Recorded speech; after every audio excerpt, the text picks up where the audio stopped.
Hey, with you evening story channel, I post new interesting stories every day. Subscribe and click the bell to not miss it. The morning started as always with Adriana's nasty voice. Darling, time to get up. Coffee's ready. Michael found it annoying and sometimes even wanted to hit his wife. She used to be the prettiest, smartest girl in the class. All the teachers predicted a great future for her. How did he end up marrying an honor student? Didn't he know that honor students are honor students in life? From the first date, he should have realized that by now. But no, some obscure feeling drew him to this girl, love. I guess that's what it was then. But where had it gone? The ephemeral feeling dissolved, shattered by the hardships of everyday life. But then why torture yourself further? It is necessary to escape, to break the shackles of ordinariness and break through the wall of lies and viciousness. To escape like Lermontov's poems to run free and live. Michael swung his feet off the bed, fumbled for his slippers. The bathroom, as always, was already occupied. He shouted and went straight to the kitchen. Michael took a sip of coffee and his human subconsciousness said to live well. After the second sip, all bad thoughts went away. Yes, brew coffee. His wife knew how to brew coffee. She could not only brew coffee on a meager salary which brought Michael. She managed to support a family of 4 and still save a little for vacations. Adriana also worked, but because they had small children and there were no places in the kindergarten. She had to quit her job in her specialty and got a job in a daycare center as a nanny. This solved several problems at once. The children were in the daycare center, and with Mom's salary some kind of went to the family budget, and the children received primary education. And the development of children attending the daycare center was much different from home children. That was Adriana's opinion, and her opinion was always the most correct and unquestionable. Today at the meeting, the boss reprimanded Michael again. He was dissatisfied with his work. What did the boss want? I have to work hard for the little money he pays me. Not on pay and labor. He came to the firm straight after the institute, and his friend Ethan was the first to get a job here. Then he learned a little about life and Michael helped him settle in. The construction firm prospered and developed. Ethan was promoted in 2 years and Michael was a simple manager and remained so. Ethan worked his ass off and moved up the career ladder. He practically gave all of himself to his work without weekends and vacations. And now he's the head of the department.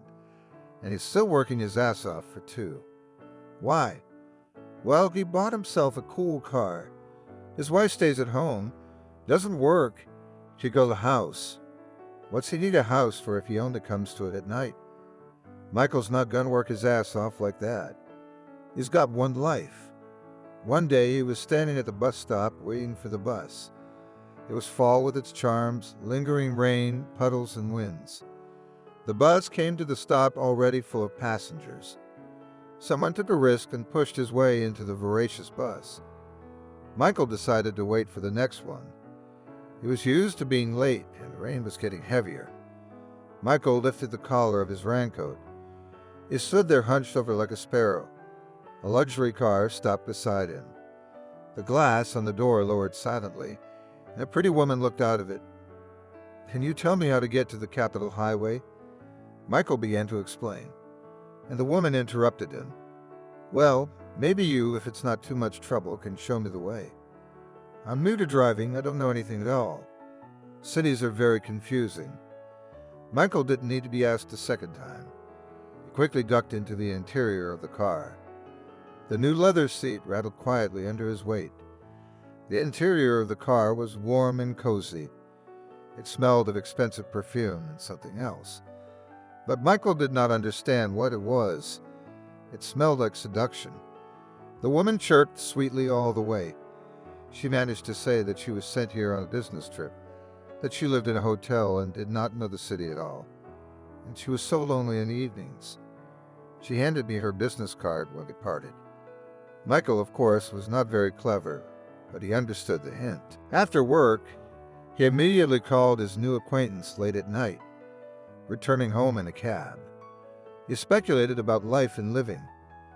Why some women look so amazingly smart, well off, and others like, for example, his wife, not well groomed, tortured housewives, and in an unequal dispute with himself one.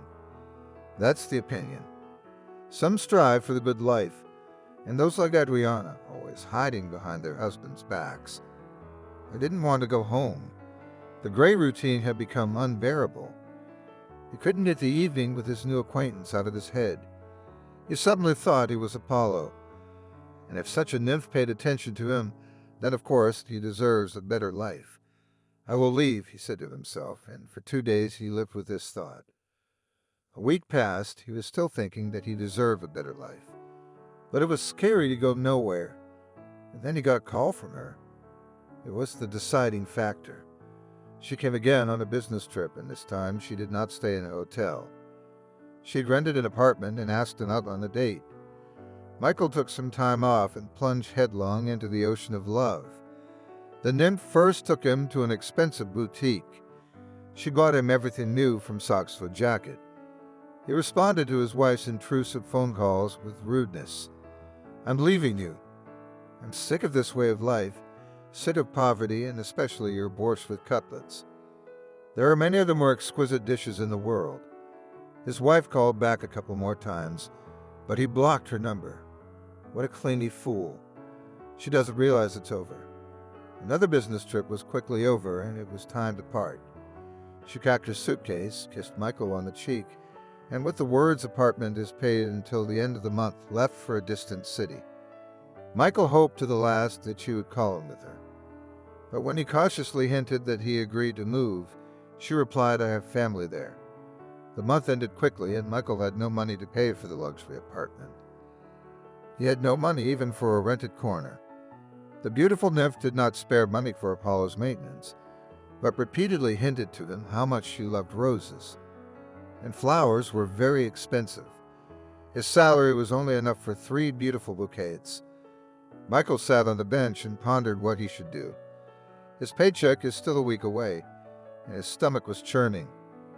He hadn't had anything in his mouth since yesterday. Today he had no place to sleep. Then he got up decisively and walked towards his house. Why don't I go home? Who does my wife think she is?